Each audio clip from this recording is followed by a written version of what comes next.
Salve Maria Santíssima. Essa parte eu vou apenas ler um sermão de Santo Afonso Maria de Ligório sobre a festa da Imaculada Conceição. Em outro momento eu vou explicar a data que foi proclamado o dogma e as bases teológicas para se crer neste dogma tão belo. Primeiro se crê, depois a gente procura entender. Então vamos ouvir o querido Santo Afonso Maria de Ligório, que ele nos diz: Tu és toda formosa, amiga minha, e em ti não há mancha, não há mácula. Cântico dos Cânticos, capítulo 4, versículo 7. Convém sumamente às três pessoas divinas preservar Maria da culpa original. Conveio ao Pai por ser Maria, sua filha primogênita. Como Jesus foi o primogênito de Deus, assim Maria, destinada a ser mãe de Jesus, foi sempre considerada como primogênita de Deus por adoção. E por isso, Deus a possuiu sempre pela sua graça.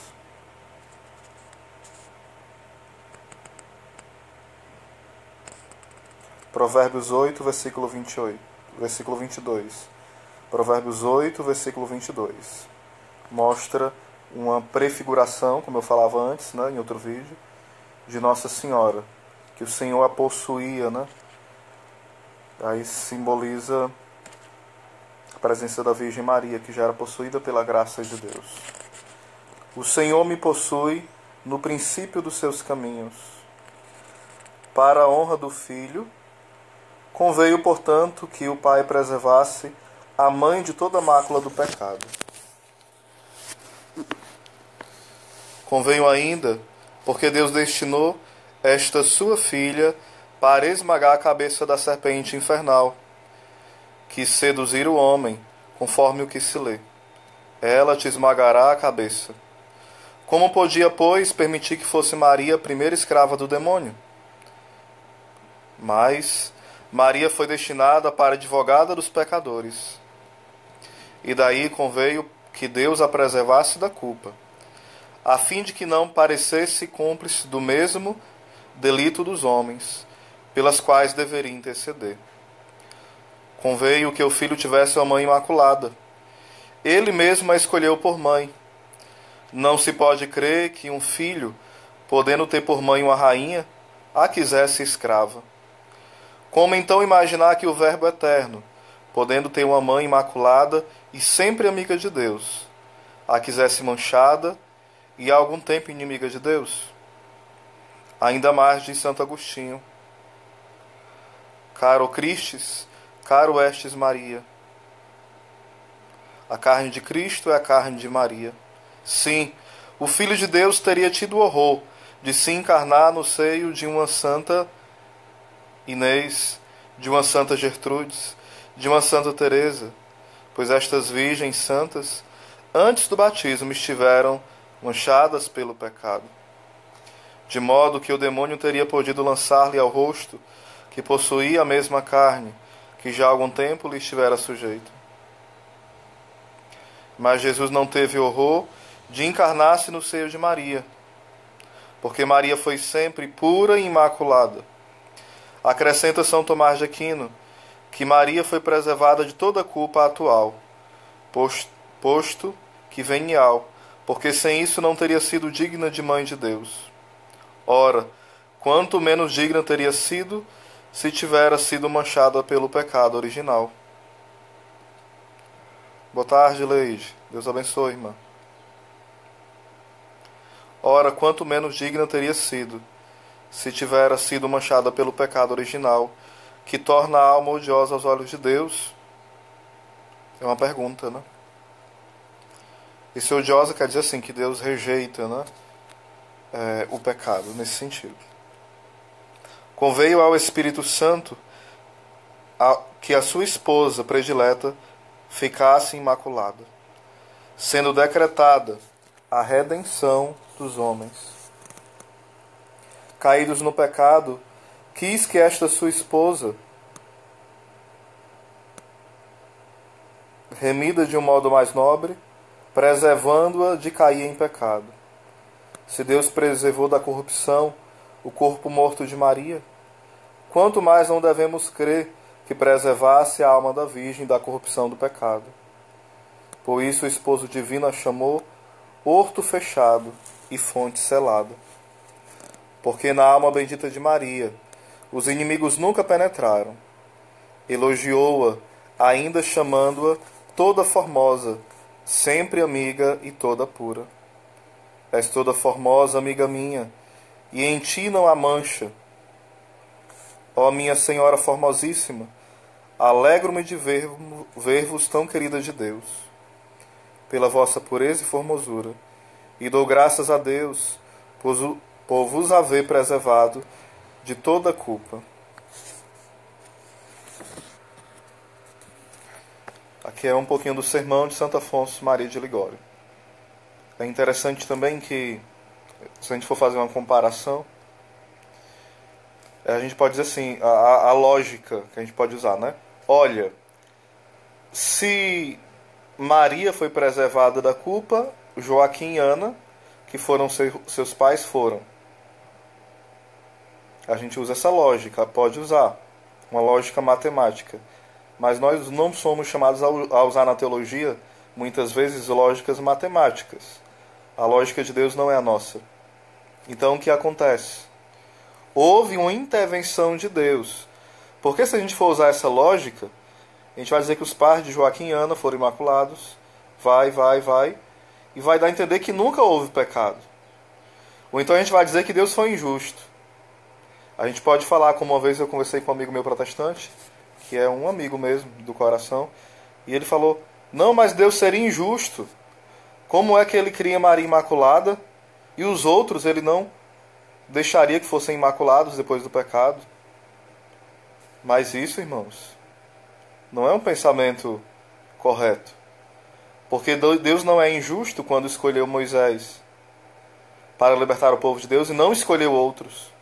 Deus não é injusto porque escolheu Abraão para ser o pai da fé e não escolheu outros. Deus não é injusto porque escolheu Pedro como primeiro Papa e não escolheu outros. Deus não é injusto porque escolheu 12 apóstolos e não outros. Deus não é injusto porque deu os seus estigmas a um e não a outros. Deus não é injusto de forma alguma porque escolheu Maria como sua mãe. Que outra pessoa pode ser chamada mãe de Deus, no sentido estrito da palavra, a não ser a bem-aventurada e sempre Virgem Maria? Não. Deus não foi injusto. Nós esquecemos que Deus é livre para agir como quer e como lhe é próprio. Então, de fato, a lógica não é essa. Uma lógica matemática e voltando. Na verdade, houve uma intervenção de Deus. A comparação que eu faço, quando alguns também ficam falando, não, mas não poderia Nossa Senhora ter nascido sem pecado de forma alguma. Como é que ela canta? Minha alma exulta de alegria em Deus meu Salvador. Como é que Deus pode ser o Salvador de Maria se ela pecou?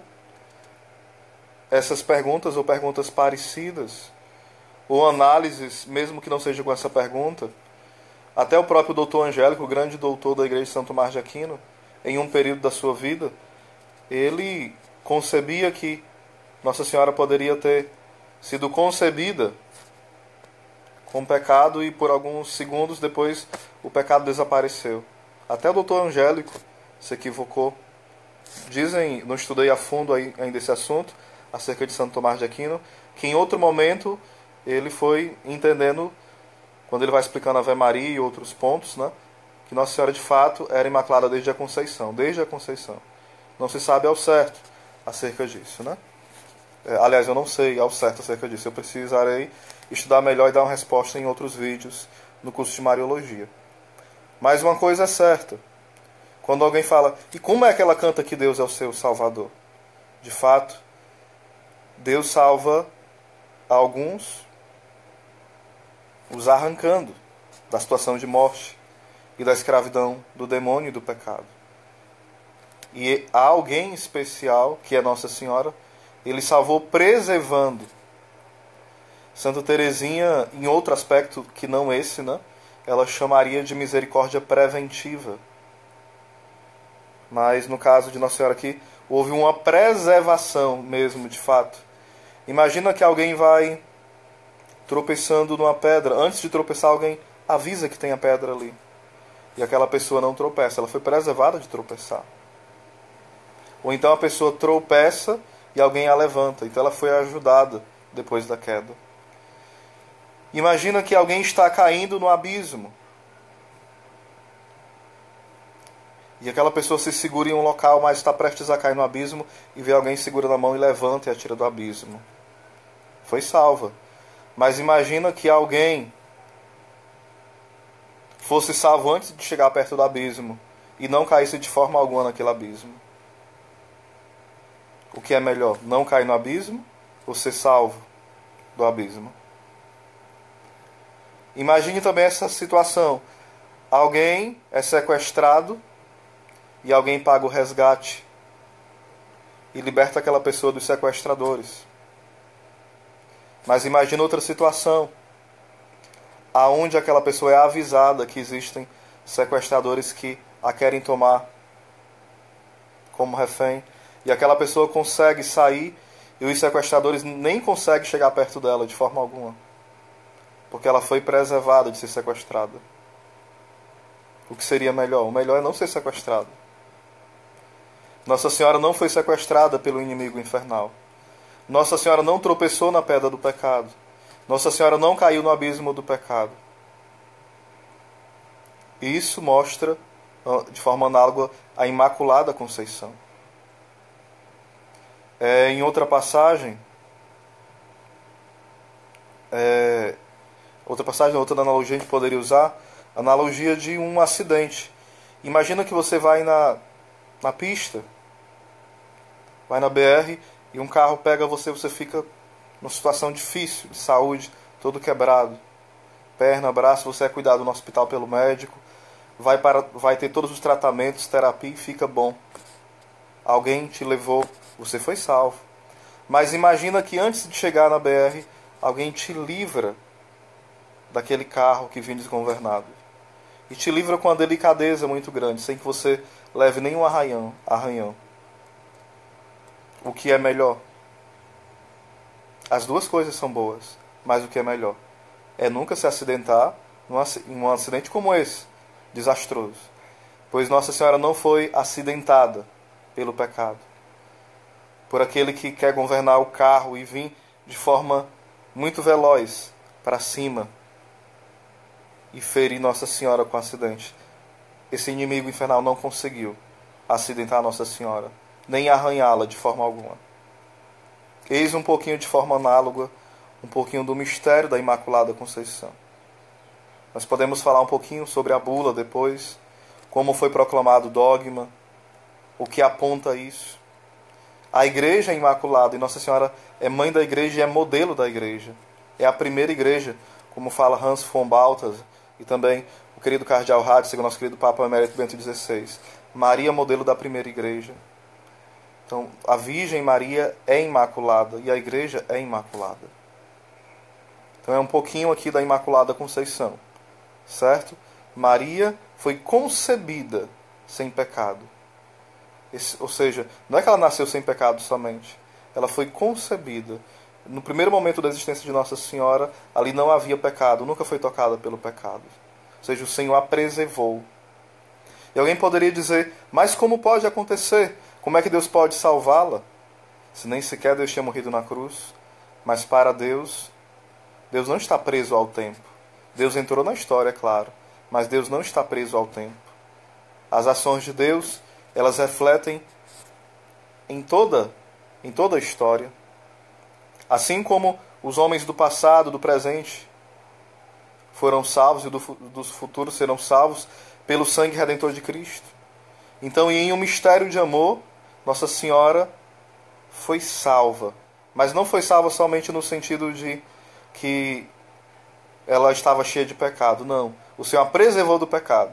E essa forma de salvação ainda é muito mais profunda, muito mais bela. E o Senhor quis presentear a Virgem Maria. Por isso ela pode cantar: minha alma glorifica ao Senhor, meu espírito exulta em Deus, meu Salvador. Ela pode cantar isso. E ela canta com alegria, canta com humildade. É quando ela fala que o Senhor olhou para a humildade da sua pobre serva, ela não está dizendo que ela é humilde porque ela tem a virtude da humildade. Isso já seria orgulho. Ela está dizendo que Deus olhou para o seu nada, para a sua pobreza, e fez grandes coisas, fez maravilhas. Claro que Nossa Senhora era profundamente humilde em sentido de virtude. Foi por essa escada da humildade que a Virgem Maria, que o Senhor desceu do céu à terra. Porém, ela não se dizia humilde, nesse sentido de virtuosa, mas como pequena, como simples, como pobre, como alguém que não tem nada se não contar com a graça. Então que hoje nós possamos também pedir a Deus essa graça da humildade. E um dia também sermos imaculados. Nós não somos imaculados na nossa conceição, mas podemos ser imaculados na glória eterna. Então lutemos contra o pecado. Também nós sabemos que Nossa Senhora não cometeu nenhum pecado pessoal. De forma alguma. Ela foi sempre sem pecado. Que Deus te abençoe, te ajude a amar cada vez mais a Virgem Maria. Amém.